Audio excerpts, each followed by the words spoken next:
முக்கிய செய்திகள். கொரோனாவுக்கு பின் சீனாவில் வேகமாக பரவும் புதிய வைரஸ். மருத்துவமனைகள், தகன மேடைகள் நிரம்பி வழிவதால் அதிர்ச்சி. நாட்டின் நிலையற்ற பொருளாதாரம் சாதாரண மக்களின் வாழ்க்கையை சீரழித்து விட்டது. மோடியின் புத்தாண்டு தீர்மானங்கள் வெறும் வாய்ஜாலம் என கார்கே குற்றச்சாட்டு. பள்ளி படிப்பில் இடைநிற்றலே இல்லாத மாநிலம் தமிழ்நாடு. பீகார், அஸ்ஸாம், ஹரியானா மாநிலங்கள் மோசம் என மத்திய அரசு தகவல். வட மாநிலங்களை வாட்டி வதைக்கும் கடும் குளிர். பனிப்பொழிவால் மக்களின் இயல்பு வாழ்க்கை பாதிப்பு.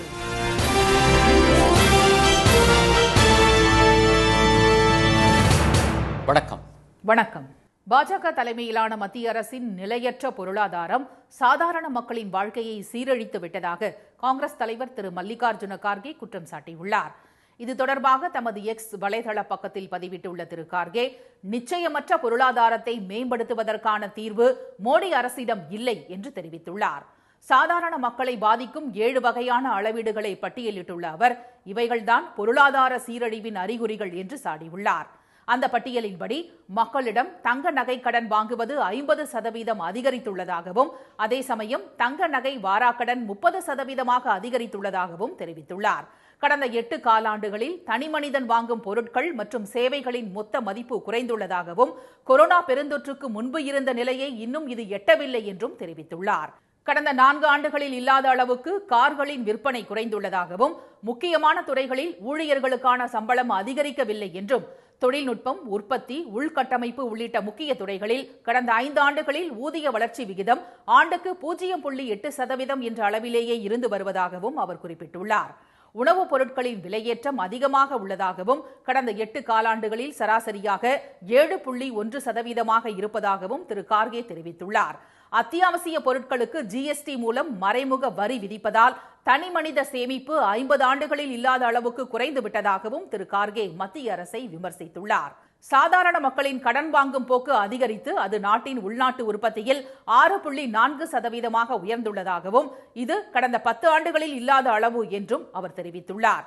மேலும் ரூபாயின் மதிப்பு வரலாறு காணாத அளவுக்கு வீழ்ச்சியடைந்துள்ளதால் வெளிநாட்டு முதலீடுகள் வெளியேறி சிறு முதலீட்டாளர்களுக்கு இழப்பு ஏற்பட்டுள்ளதாகவும் அவர் சுட்டிக்காட்டியுள்ளார். பிரதமர் திரு மோடியின் புத்தாண்டு தீர்மானங்கள் வெறும் வாய்ஜாலங்கள்தான் என்றும், ஒவ்வொரு இந்திய குடிமகனின் வாழ்க்கையையும் அது அழிப்பதாகவும் திரு கார்கே தாக்கியுள்ளார். பள்ளி படிப்பில் இடைநிற்றலே இல்லாத மாநிலம் தமிழ்நாடு என்று மத்திய அரசு தெரிவித்துள்ளது. மத்திய கல்வி அமைச்சகத்தின் சார்பில் ஒவ்வொரு ஆண்டும் மாநிலங்களின் கல்வித்தரம், மாணவர்களின் திறன் மேம்பாடு, மாணவ மாணவிகளின் பள்ளி வருகை உள்ளிட்ட விவரங்கள் ஆய்வு செய்யப்பட்டு புள்ளி விவரங்கள் வெளியிடப்படும். அதன்படி மத்திய அரசு நேற்று வெளியிட்டுள்ள செய்திக்குறிப்பில், தமிழ்நாட்டில் 2019ஆம் ஆண்டு மாணவர்கள் படிப்பை முடிப்பது 99% இருந்த நிலையில் கடந்த ஆண்டு அது 100% உயர்ந்துள்ளதாக தெரிவித்துள்ளது. மாணவிகளின் சதவிகிதம் 2019இல் 97.5 இருந்த நிலையில் கடந்த ஆண்டு 100% அதிகரித்துள்ளதாகவும் அதில் கூறப்பட்டுள்ளது. உயர்நிலை கல்வியை பொறுத்தவரை மாணவர்களின் இடைநிற்றல் விகிதம் குறைந்துள்ளது என்றும், 2019இல் 81.3 இருந்த மாணவரின் எண்ணிக்கை வீதம் கடந்த ஆண்டு 89.2 அதிகரித்துள்ளதாகவும் தெரிவிக்கப்பட்டுள்ளது. அதேபோல மாணவிகளின் எண்ணிக்கை 89.4 இருந்து 95.6 அதிகரித்துள்ளதாகவும் புள்ளி விவரங்கள் கூறுகின்றன. மாணவர்களுக்கான இடைநிலை கல்வியில் 2019இல் 4ஆம் இடத்தில் இருந்த தமிழ்நாடு கடந்த ஆண்டு முதலிடத்துக்கு முன்னேறியுள்ளது. மாணவிகளுக்கான கல்வியில் 2019இல் 7ஆம் இடத்தில் இருந்த தமிழ்நாடு தற்போது முதல் இடத்துக்கு முன்னேறியுள்ளது. அதேபோல உயர்நிலை கல்வியில் மாணவர்கள் படித்து முடிப்பதில் 2019ஆம் ஆண்டு தமிழ்நாடு 8வது இடத்தில் இருந்தது. தற்போது 4வது இடத்துக்கு முன்னேறியுள்ளது. மாணவிகளின் எண்ணிக்கையை பொறுத்தவரையில் 4வது இடத்திலிருந்து 2வது இடத்துக்கு தமிழகம் வந்துள்ளது. அதே நேரத்தில் பீகார், அஸ்ஸாம், ஹரியானா, ராஜஸ்தான் ஆகிய மாநிலங்களில் பள்ளி படிப்பு மிகவும் மோசமாக மாறியுள்ளது. அங்கு உயர்நிலை கல்வியில் 2019ஆம் ஆண்டை விட 2024ஆம் ஆண்டு இடைநிற்றல் வீதம் அதிகரித்துள்ளதாக மத்திய அரசு தெரிவித்துள்ளது. இதுகுறித்து பள்ளிக்கல்வித்துறை அமைச்சர் அன்பில் திரு மகேஷ் பொய்யாமொழி விடுத்துள்ள எக்ஸ் தள பதிவில், முதலமைச்சர் வழிகாட்டுதலில் பள்ளிக்கல்வித்துறை தமிழ்நாட்டின் அனைத்து பள்ளிகளிலும் மாணவர்களின் இடைநிற்றல் இல்லாத சூழலை உருவாக்க தொடர்ந்து பல்வேறு திட்டங்களை தீட்டி செயல்படுத்தி வருவதாக கூறியுள்ளார். அதனால் ஏற்பட்டுள்ள மாற்றங்கள் மற்றும் பலன்களை நிரூபிக்கும் வகையில் மத்திய அரசின் புள்ளி விவரங்கள் அமைந்துள்ளதாகவும் அவர் குறிப்பிட்டுள்ளார். டெல்லி, உத்தரப்பிரதேசம் உள்ளிட்ட வட மாநிலங்களில் கொட்டி வரும் கடும் பனியால் மக்களின் இயல்பு வாழ்க்கை பாதிக்கப்பட்டுள்ளது. தலைநகர் டெல்லியில் கடந்த சில நாட்களாக கடும் பனிப்பொழிவு நிலவி வருகிறது. ஆனந்த் விஹார், இந்திரா காந்தி சர்வதேச விமான நிலையம், மந்திர் மார்க், பட்பர்கஞ்ச் ஆகிய பகுதிகளில் நிலவும் கடும் பனிமூட்டத்தால் மக்களின் இயல்பு வாழ்க்கை பாதிக்கப்பட்டுள்ளது. டெல்லி குறைந்தபட்ச வெப்பநிலை 16.1 டிகிரி செல்சியஸாக குறைந்துள்ளது. காலைல வண்டி துடைக்கிறோம், குளிர் தான் ரொம்ப அதிகமாக இருக்குது. அப்புறம் வண்டி துவைச்சிட்டு வேலைக்கு வந்துடுறோம். நாங்கள் அதிகம் ரொம்ப குளிருதுங்க. காலையிலே அஞ்சிருப்பாங்க, இப்போ குளிர்னால 8, 8:30 அப்படி ஆகி போகுது. ஃபஸ்ட்டு பொல்யூஷன் என்ன இருந்துச்சு, இப்போ இந்த 2-3 நாள் மழை பெஞ்சில அதில் பொல்யூஷன் கம்மியாயிடுச்சு. கம்மியான பிறகு இப்போ குளிர் கொஞ்சம் ஜாஸ்தியாக இருக்குது. காலையில் எந்திரிச்சா வீட்டில் தண்ணின்ல கை வைக்கவே முடியல. என் வைஃப் வேறு ரொம்ப கொஞ்சம் பரிசான இருக்கிற குளிர்னால. அவள் என்ன சொல்கிறா, ஜிலு ஜிலுன்னு தண்ணி இருக்குது, பசங்களை ஸ்கூல் அனுப்ப முடியல, அது ரொம்ப பிரச்சனையாக இருக்குது. தூங்கி எந்திரிக்கிறது லேட்டு, நைட்டு தூங்குறது லேட்டு. தண்ணினால ரொம்ப பிரச்சனை, குளிர் ரொம்ப ஜாஸ்தியாக இருக்குது. காலையில் எந்திரிக்கவே முடியாது, 8-9 மணி ஆகுது. இப்போ ரீசெண்டாக 2-3 டேஸாகவே ரொம்ப மழை பெஞ்சதுனால இப்போது குளிர் இன்னும் முன்னை விட ரொம்ப இன்க்ரீஸ் ஆயிடுச்சு. ப்ளஸ் பொல்யூஷன் கூட எல்லாம் எதுவும் இல்லை. ஸோ கிளைமேட் கொஞ்சம் ரொம்பவே நல்லா இருக்குது. உத்தரப்பிரதேச மாநிலத்தில் கொட்டி வரும் பனியால் சாலையோரங்களில் வாகன ஓட்டிகளும் பொதுமக்களும் தீயை மூட்டி குளிர்காயும் நிலை ஏற்பட்டுள்ளது. காலையிலும் மாலையிலும் நிலவும் பனிமூட்டத்துடன் காற்று மாசும் இணைந்துள்ளது. இதனால் முக்கிய நகரங்களுக்கான விமான சேவையும் பாதிக்கப்பட்டுள்ளது. இதேபோல பஞ்சாப், ஹரியானா, அருணாச்சல பிரதேசம், ஜார்க்கண்ட் உள்ளிட்ட மாநிலங்களிலும் பனிப்பொழிவு அதிக அளவில் உள்ளது. கடந்த ஆண்டை விட இந்த ஆண்டு அதிக அளவில் பனிப்பொழிவு உள்ளதாக அந்த மாநில மக்கள் தெரிவித்தனர். ஜம்மு காஷ்மீர் மாநிலத்தில் கொட்டி வரும் கடும் பனிப்பொழிவால் அந்த மாநிலத்தின் பல பகுதிகள் வெண்படலம் போர்த்தியது போல காட்சியளிக்கிறது.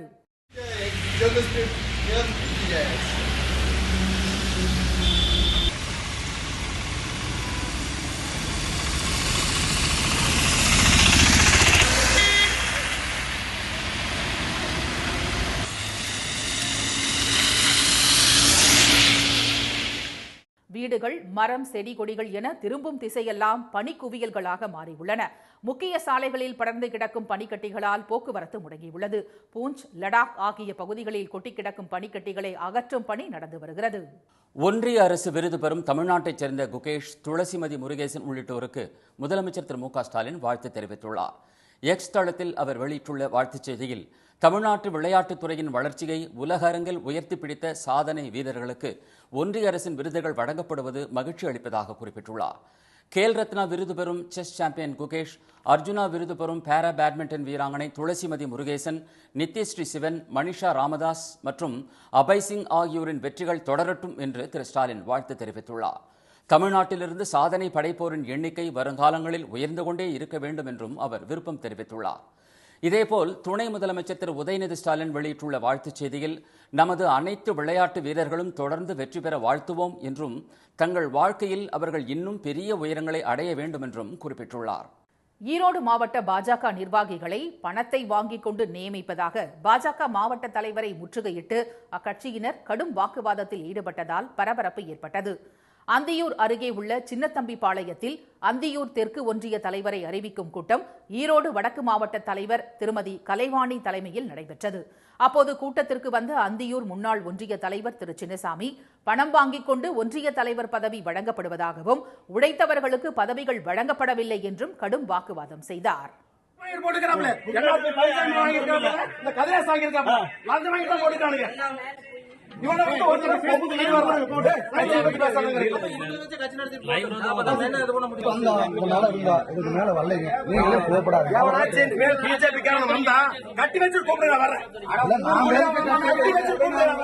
பாஜக என்று கூறிக்கொண்டு யாராவது ஏரியாவுக்குள் வந்தால் கட்டி வைத்து உதைப்போம் என்றும் திரு சின்னசாமி ஆவேசமாக கூறினார்.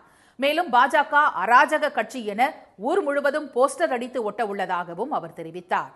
பாஜக உள்கட்சி மோதல் தொடர்பான இந்த காட்சிகள் சமூக வலைதளங்களில் தற்போது வைரலாகி வருகிறது. திமுக அரசை குறை கூற காரணமின்றி ஒரே பொய்யை மீண்டும் மீண்டும் அதிமுக பொதுச் செயலாளர் எடப்பாடி திரு பழனிசாமி கூறி வருவதாக சட்டத்துறை அமைச்சர் திரு ரகுபதி சாடியுள்ளார். நேற்று அவர் வெளியிட்டுள்ள அறிக்கையில், அண்ணா பல்கலைக்கழக மாணவி பாலியல் வன்கொடுமை சம்பவத்தில் குற்றவாளி உடனே கைது செய்யப்பட்டதுடன் உயர்நீதிமன்றத்திலும் விளக்கம் அளித்து விசாரணை நடந்து வருவதாக கூறியுள்ளார். எதிர்க்கட்சிகள் வெறும் விளம்பர நோக்கில் இந்த விவகாரத்தை அணுகுவதாக கூறி உயர்நீதிமன்றமே அவர்களின் முகத்திரையை கிழித்து தொங்கவிட்டுள்ளதாக அமைச்சர் தெரிவித்துள்ளார். அதிமுக கை நழுவி விடுமோ என்ற அச்சத்தில் இருந்த திரு பழனிசாமி மாணவி விவகாரத்தை வைத்து தமது இழந்த செல்வாக்கை மீட்க துடிக்கும் அரசியலை செய்து வருவதாக திரு ரகுபதி கண்டனம் தெரிவித்துள்ளார். திராவிட மாடல் அரசு பொறுப்பேற்ற நாள் முதல் பெண்கள் நலனுக்கான திட்டங்களை செயல்படுத்தி வருவதாகவும் பெண்கள் பாதுகாப்பிற்காக பல்வேறு நடவடிக்கைகளை மேற்கொண்டு வருவதாகவும் அமைச்சர் கூறியுள்ளார். இந்தியாவிலேயே பெண்கள் குழந்தைகள் பாதுகாப்பில் முன்னணி மாநிலமாக தமிழ்நாடு திகழ்கிறது என குறிப்பிட்டுள்ள அமைச்சர், தேசிய குற்ற ஆவண காப்பகத்தின் ஆய்வறிக்கையின்படி பெண்களுக்கு எதிரான குற்றங்கள் தமிழ்நாட்டில் மிக மிக குறைவாகவே உள்ளதை சுட்டிக்காட்டியுள்ளார். பெண்கள் மற்றும் குழந்தைகளுக்கு எதிராக வீண் வதந்தி பரப்பி அச்சுறுத்த நினைக்கும் பொய்ச்சாமிகளை மக்கள் புறம் தள்ளுவார்கள் எனவும் அவர் தெரிவித்துள்ளார். பத்திரப்பதிவு அலுவலகத்துக்கு நேரில் வராமல் திருமணத்தை புதுமண தம்பதிகளே ஆன்லைனில் பதிவு செய்யும் வசதி தமிழ்நாட்டில் விரைவில் அறிமுகப்படுத்தப்பட உள்ளது. 2009ஆம் ஆண்டு கொண்டுவரப்பட்ட தமிழ்நாடு திருமணங்கள் பதிவு சட்டத்தின்படி திருமணம் நடைபெறும் பகுதியில் உள்ள பதிவாளர் அலுவலகத்தில் மட்டுமே திருமணம் பதிவு செய்ய முடியும். அதில் சிரமங்கள் ஏற்பட்டதால் 2020ஆம் ஆண்டு இந்த சட்டத்தில் திருத்தம் கொண்டுவரப்பட்டது. அதன்படி மணமகன் அல்லது மணமகள் வசிக்கும் பகுதியில் உள்ள பதிவாளர் அலுவலகத்தில் கூட திருமணத்தை பதிவு செய்யலாம். வீடு, திருமண மண்டபம், கோயில்களில் நடைபெறும் திருமணங்களை அதற்கான ஆவணங்களை கொடுத்தும் பத்திரப்பதிவு அலுவலகங்களில் பதிவு செய்யலாம். ஆனால் பாஸ்போர்ட் பெறும் தம்பதிகள் மற்றும் காதல் திருமணம் செய்பவர்கள் மட்டுமே பத்திரப்பதிவு அலுவலகங்களில் பதிவு செய்வதாகவும் மற்றவர்கள் திருமண பதிவில் ஆர்வம் காட்டுவதில்லை என்றும் தகவல்கள் தெரிவிக்கின்றன. திருமண பதிவு சான்றிதழ் பெற 200 ரூபாய் தான் கட்டணம் என்றாலும் சான்றிதழை பெறுவதில் காலதாமதம் ஏற்படுவதாக கூறப்படுகிறது. இதற்கு தீர்வு காணும் வகையில் பொதுமக்களே நேரடியாக ஆன்லைனில் திருமணத்தை பதிவு செய்யும் நடைமுறையை கொண்டுவர அரசு முடிவு செய்துள்ளது. பத்திரப்பதிவு அலுவலகத்தில் பயன்படுத்தப்படும் மென்பொருள் மேம்படுத்தப்பட்டு ஸ்டார் 3.0 மென்பொருள் நடைமுறைக்கு வரவுள்ளது. அதில் இந்த புதிய வசதி சேர்க்கப்பட்டுள்ளதாகவும் ஆன்லைன் திருமண பதிவு விரைவில் செயல்பாட்டுக்கு வரும் என்றும் எதிர்பார்க்கப்படுகிறது. அமைச்சர் திரு பொன்முடி மீது சேற்றை வீசிய பாஜகவை சேர்ந்தவருக்கு முன்ஜாமீன் வழங்க சென்னை உயர்நீதிமன்றம் மறுத்துவிட்டது. பெஞ்சல் புயலால் பாதிக்கப்பட்ட விழுப்புரம் மாவட்டம் இருவேல்பட்டு கிராம மக்கள் தங்களுக்கு அரசின் நிவாரண உதவிகள் கிடைக்கவில்லை என கூறி அரசூர் பகுதியில் கடந்த மாதம் 3ஆம் தேதி சாலை மறியலில் ஈடுபட்டனர். அவர்களிடம் பேச்சுவார்த்தை நடத்தச் சென்ற அமைச்சர் திரு பொன்முடி மற்றும் அவரது மகனும் முன்னாள் எம்பியுமான திரு கௌதம சிகாமணி ஆகியோர் மீது சிலர் சேற்றை வீசினர். இதனால் அங்கு சிறிது நேரம் பரபரப்பு ஏற்பட்டது. இதுகுறித்து திருவெண்ணைநல்லூர் போலீசார் வழக்கு பதிவு செய்து விசாரணை நடத்தி வருகின்றனர். இந்நிலையில் இருவேல்பட்டுவைச் சேர்ந்த திருமதி விஜயராணி என்பவர் சென்னை உயர்நீதிமன்றத்தில் முன்ஜாமீன் கேட்டு தாக்கல் செய்துள்ள மனுவில் சம்பவ இடத்தில் தாம் இருந்ததாகவும் ஆனால் சேற்றை தாம் வீசவில்லை என்றும் தெரிவித்திருந்தார். இந்த வழக்கு நீதிபதி திரு ஜெகதீஷ் சந்திரா முன்பு நேற்று விசாரணைக்கு வந்தது. அப்போது காவல்துறை சார்பில் ஆஜரான கூடுதல் குற்றவியல் வழக்கறிஞர் மனுதாரர் பாஜகவை சேர்ந்தவர் என்றும் அரசியல் காழ்ப்புணர்ச்சி காரணமாகவே சேற்றை வீசி தகாத வார்த்தைகளால் திட்டியதாகவும் கூறினார். அது தொடர்பான புகைப்பட ஆதாரங்களை தாக்கல் செய்த அவர் திருமதி விஜயராணிக்கு முன்ஜாமீன் வழங்கக்கூடாது என்றும் எதிர்ப்பு தெரிவித்தார். அதனை ஏற்றுக்கொண்ட நீதிபதி அரசியல் காழ்ப்புணர்ச்சியோடு மனுதாரர் இந்த செயலில் ஈடுபட்டுள்ளதாக கூறி மனுவை தள்ளுபடி செய்தார். சென்னை காசிமேடு மீன்பிடி துறைமுகத்தில் வெளிமாநில மீன்களை விற்பனை செய்வதுடன் ரசாயனம் கலந்த மீன்களின் கழிவுகளை கடலில் கொட்டுவதாக விசைப்படகு மீனவர்கள் குற்றம் சாட்டியுள்ளனர். இது தொடர்பாக சென்னையில் செய்தியாளர்களிடம் பேசிய சென்னை காசிமேடு மீன்பிடி துறைமுக விசைப்படகு உரிமையாளர் சங்க தலைவர் திரு விஜேஷ், அதிமுக முன்னாள் அமைச்சர் திரு ஜெயக்குமாரின் நெருங்கிய நண்பரான ஜோசப் ஜெகன் என்பவர் வெளிமாநிலங்களிலிருந்து பதப்படுத்தப்பட்ட துர்நாற்றம் வீசும் மீன்களை இங்கு கொண்டு வந்து வியாபாரிகளிடம் விற்பனை செய்வதாகவும் இதனால் காசிமேடு மீனவர்களின் வாழ்வாதாரம் பாதிக்கப்படுவதாகவும் தெரிவித்துள்ளார். இதுகுறித்து மீன்வளத்துறையிடம் புகார் அளித்தும் இதுவரை நடவடிக்கை எடுக்கவில்லை என்றும் மாறாக தங்கள் மீதே குற்றம் சுமத்துவதாகவும் அவர் கூறினார். எங்களுக்கு ஏங்க இவ்வளோ ஸ்மெல் வருது, இது ஏங்க இங்கே உள்ளே கொண்டு வரீங்க, இதுனா குப்பை தொட்டி ஏங்க எங்கள் ஏரியா அப்படின்னு கேட்கும்போது எந்த பதிலும் இல்லை. அப்போ பார்த்தீங்கன்னா இது யாருக்கு கொண்டு வரீங்கன்னு கேட்கும்போது எம்எஸ்சிஏ ஃபுட்டு ஜோசப் ஜெகன் அவருக்கு கொண்டு வந்திருக்குன்னு சொல்கிறாங்க. 5 நபர்கள் வந்து மிரட்டும் தோற நிலையில் அடியாட்களை கூப்பிட்டு வந்து எங்களை வந்து கத்தியை காட்டி மிரட்டு இப்போ சென்றுள்ளனர். வெளிமாநிலங்களிலிருந்து கொண்டுவரப்படும் ரசாயனம் கலந்த மீன்களின் கழிவுகளை கடலில் கொட்டுவதால் கடலில் இறங்கி தொழில் செய்யும் மீனவர்களுக்கு சரும நோய் ஏற்பட்டு உடல் ரீதியான பாதிப்புகளை சந்தித்து வருவதாகவும் திரு விஜேஷ் கூறினார். மீனவர்களின் வாழ்வாதாரத்தை பாதிக்கும் வகையில் செயல்படும் ஜோசப் ஜெகன் மீது மீன்வளத்துறை அதிகாரிகளிடம் புகார் அளித்தும் நடவடிக்கை எடுக்காவிட்டால் மீன்களை தரையில் கொட்டி நூதன போராட்டத்தில் ஈடுபடப் போவதாக காசிமேடு மீனவர்கள் எச்சரித்தனர். ஆஸ்திரேலியாவுக்கு எதிரான கடைசி டெஸ்ட் போட்டியில் 3 விக்கெட்டுகளை பறிகொடுத்து இந்தியா திணறி வருகிறது. ஆஸ்திரேலியாவில் சுற்றுப்பயணம் செய்துள்ள இந்திய கிரிக்கெட் அணி 5 போட்டிகள் கொண்ட பார்டர் கவாஸ்கர் கோப்பை டெஸ்ட் தொடரில் விளையாடி வருகிறது. முதல் டெஸ்டில் இந்தியாவும் 2வது டெஸ்டில் ஆஸ்திரேலியாவும் வெற்றி பெற்றன. 3வது டெஸ்ட் மழையால் டிரா ஆனது. மெல்போர்னில் நடந்த 4வது டெஸ்டில் ஆஸ்திரேலியா 184 ரன்கள் வித்தியாசத்தில் இந்தியாவை தோற்கடித்து தொடரில் 2-1 என்ற கணக்கில் முன்னிலையில் உள்ளது. இரு அணிகளுக்கு இடையிலான கடைசி மற்றும் 5வது டெஸ்ட் போட்டி சிட்னியில் இன்று தொடங்கியது. இந்த போட்டியிலிருந்து கேப்டன் ரோஹித் சர்மா விலகியதால் அவருக்கு பதிலாக சுப்மன் கில் அணியில் இடம் பிடித்துள்ளார். துணை கேப்டனான பும்ரா கேப்டனாக செயல்படுகிறார். இந்த போட்டியில் டாஸ் வென்ற இந்திய அணி பேட்டிங்கை தேர்வு செய்தது. முதல் நாள் ஆட்டத்தில் உணவு இடைவேளைக்கு முன் 25 ஓவர்களில் 3 விக்கெட்டுகளை இழந்து 57 ரன்கள் எடுத்து தொடர்ந்து விளையாடி வருகிறது. மீண்டும் முக்கிய செய்திகள். சீனாவில் கொரோனா வைரஸ் தோன்றிய 5 ஆண்டுகளுக்கு பின் புதிய வைரஸ் தொற்று வேகமாக பரவி வருவது பதற்றத்தை ஏற்படுத்தியுள்ளது. பாஜக தலைமையிலான மத்திய அரசின் நிலையற்ற பொருளாதாரம் சாதாரண மக்களின் வாழ்க்கையை சீரழித்து விட்டதாக காங்கிரஸ் தலைவர் மல்லிகார்ஜுன கார்கே குற்றம் சாட்டியுள்ளார்.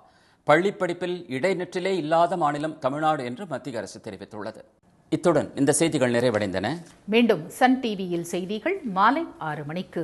செய்திகளை உடனுக்குடன் தெரிந்து கொள்ள QR கோடை ஸ்கேன் செய்து சன் நியூஸ் வாட்ஸ்அப் சேனலுடன் இணைந்திருங்கள். வணக்கம். வணக்கம்.